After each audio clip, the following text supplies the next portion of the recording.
komunikasi terjadi pada masa Hindu-Buddha.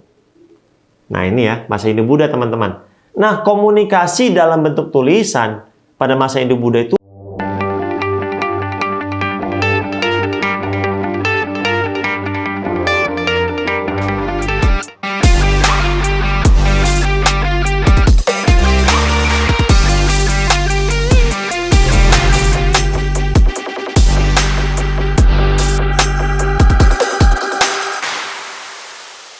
Salam kemajuan. Bersama saya Sonsito, hari ini kita akan membahas tentang komunikasi.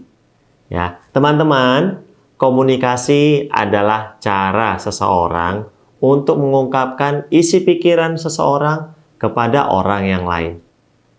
Komunikasi ini menjadi sarana utama buat manusia untuk mewujudkan diri mereka sebagai makhluk sosial, karena mereka butuh orang lain. Nah, dengan komunikasi, manusia memiliki banyak lingkungan sosial, sehingga mereka mampu untuk membentuk kelompok-kelompok yang masing-masing saling membantu untuk memenuhi kebutuhan hidup mereka. Nah, teman-teman semua, kalau dilihat dari sisi sejarah manusia, komunikasi dilakukan manusia pada masa prasejarah. Itu sudah dimulai pada masa prasejarah, teman-teman. Pada masa prasejarah, cara manusia berkomunikasi masih sebatas pada pengenalan bentuk-bentuk yang mereka temukan di kehidupan mereka sehari-hari. Nah, untuk menyampaikan hal yang mereka temukan di sekitar, mereka berkomunikasi pada masa itu dengan cara bagaimana? Dengan cara membuat lukisan pada dinding gua dan dengan bantuan pada batuan-batuan besar. Medianya batuan besar, teman-teman. Nah, gambar yang ada di dinding gua itu jadi bentuk komunikasi manusia itu pada masa prasejarah. Nah, jejak komunikasi dalam bentuk gambar ini pun waktu itu sudah ada pada masa Paleolitik sampai Neolitik, yaitu 35.000 hingga 4.000 tahun sebelum Masehi. Nah, mereka umumnya menggunakan metode ini untuk menceritakan pengalaman kegiatan berburu dan menggambarkan binatang hasil buruannya.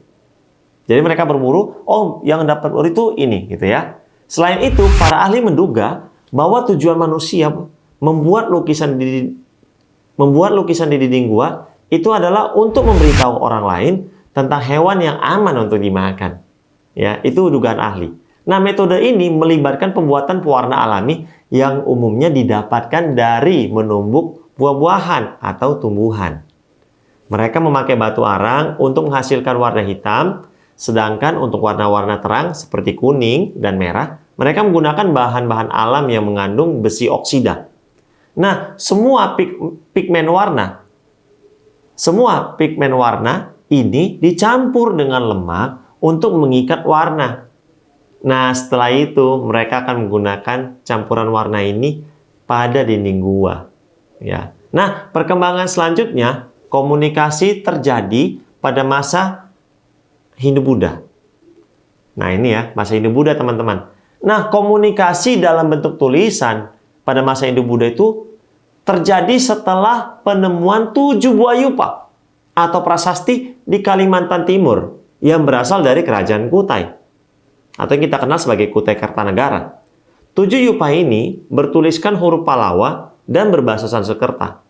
Yupa ditemukan dengan berangkat tahun 475 Masehi atau lebih tepatnya dikatakan sebagai abad ke-5 Masehi. Nah, kerajaan Kutai merupakan kerajaan yang bercorak Hindu tertua di Indonesia. Letaknya di pedalaman Kalimantan Timur dan berpusat di Muara Kaman. Dari asal katanya, yupa adalah sebutan untuk tiang atau tugu tempat prasasti itu dipahat. Itu dia ya. Nah, jadi ada 7 prasasti tadi yang saya sebutkan. Nah, 7-7-nya adalah, saya akan sebutkan satu persatu. Yang pertama itu adalah prasasti Muara Kaman 1 yang isinya adalah silsilah Raja Mulawarman. Di situ disebutkan bahwa anak yang terkemuka di antara ketiganya adalah Mulawarman, raja yang berperadaban baik, kuat, dan berkuasa. Nah, di prasasti ini diceritakan juga Raja Mulawarman mengadakan upacara selamatan yang dinamakan sebagai bahu suwa narkam atau emas amat banyak.